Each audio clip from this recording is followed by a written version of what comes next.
Good morning to you, Dave McCarthy sits after me today. Dave, morning to you. Good morning, Keith. Thanks for joining us. I want to talk about currencies in a few minutes' time, but we have somebody on the line to us today, worked for 15 years and recently was made redundant.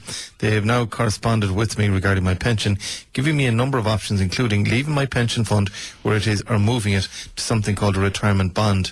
What is a retirement bond, can you advise me? When you leave an employment, you have two options. Well, you have three, actually. You can move it into a pension scheme with the new employer, if they have one. This is your old pension fund.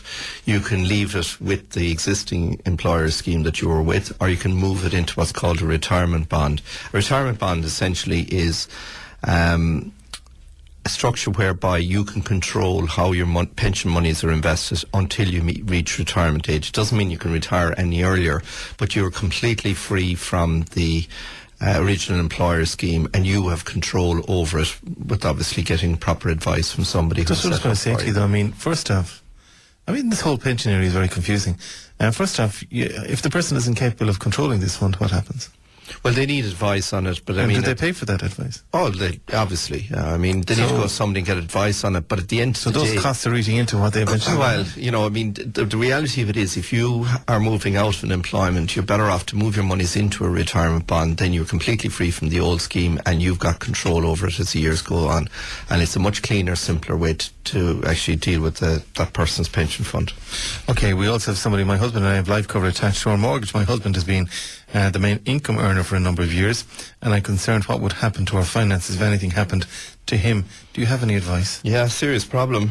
Just having life cover in the mortgage is not sufficient. So he's the main income earner, so you have to look at the fact, is he in a pension scheme at work, and does that pension scheme have death and service benefit? It may not. He may not even be in a pension scheme. And you need to look at what life cover would be attached to that scheme, if it exists.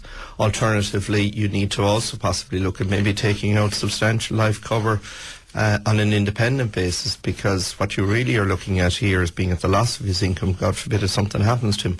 That's quite a common problem where you've only got one main income earner in a family, and they don't really kind of consider what would be the circumstances if something really disastrous happens and they pass away. So it's very important to have sufficient cover.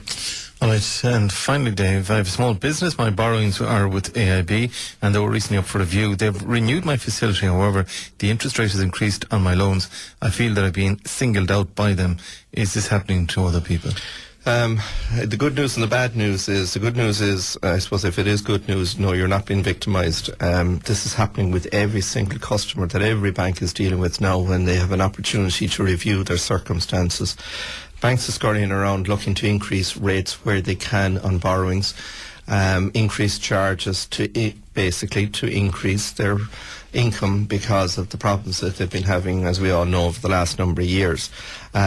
It's like shooting fish in a barrel, in the sense that you don't have the opportunity to move to another institution for obvious reasons, because there isn't a competition there.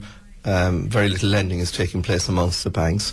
And whereas before, people wouldn't have accepted a situation like that and would have moved to another bank. And to be honest, the terrible thing about it is that there's nothing you can do.